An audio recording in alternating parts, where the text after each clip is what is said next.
अच्छा भैया, हम गायक कलाकार राकेश गिरी सबका के प्रणाम कर दनी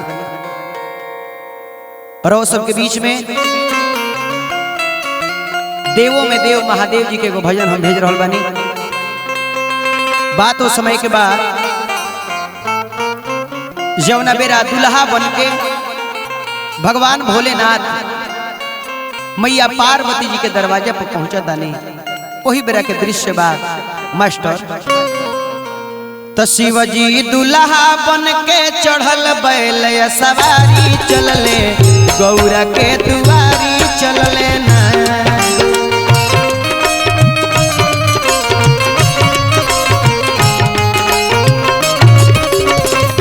तो शिवजी दुल्हा बन के चढ़ल बैल सवारी चलले, गौरा के दुआरी चलले ना।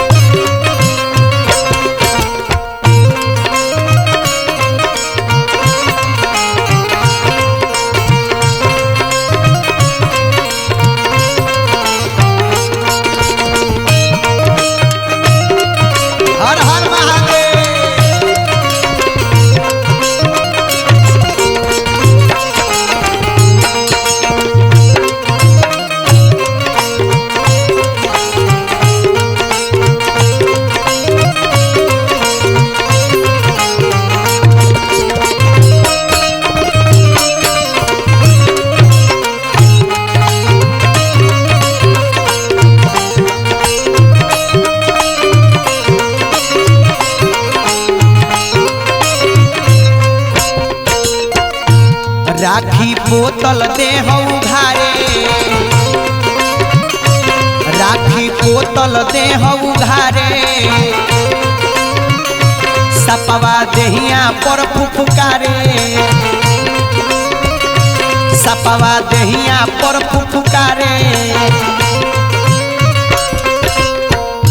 तयापन रूप देखी बिहसत गंगा धारी चलले, गौरा के दुआरी चलले ना।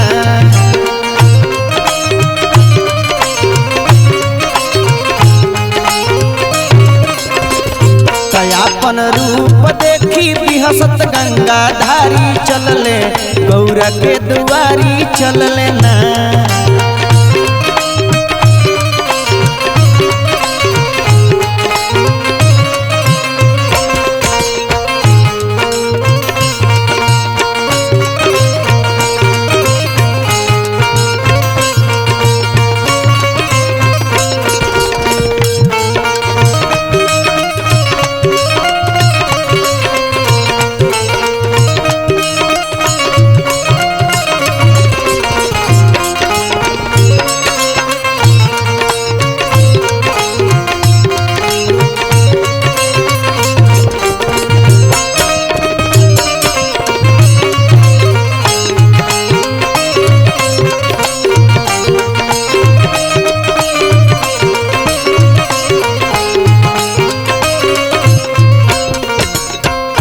नाचे भूत प्रेत बेपरदा,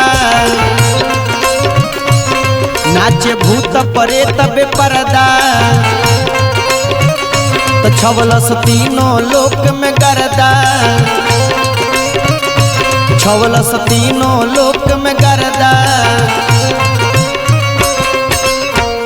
तो डमरू डम डम बाजे जैसे कहीं मदारी चलले, गौरा के दुआरी चलले ना।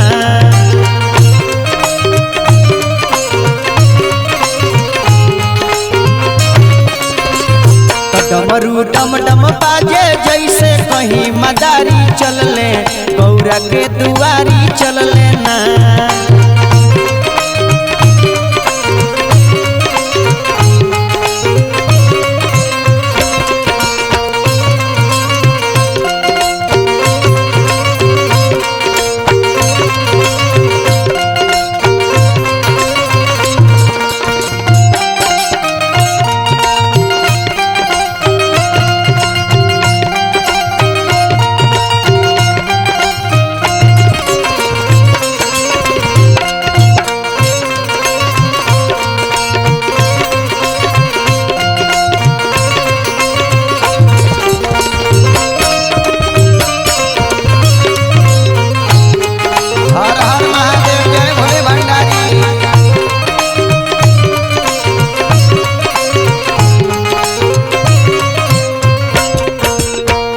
तो शिवजी जब गईले ससुराल,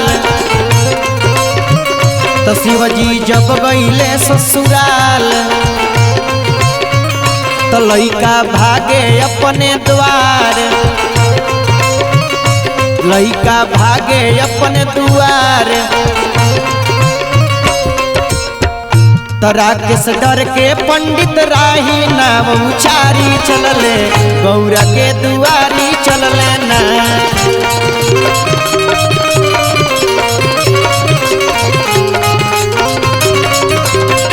तो राकेश डर के पंडित राही नाम उचारी चलले, गौरा के दुआरी चलले ना।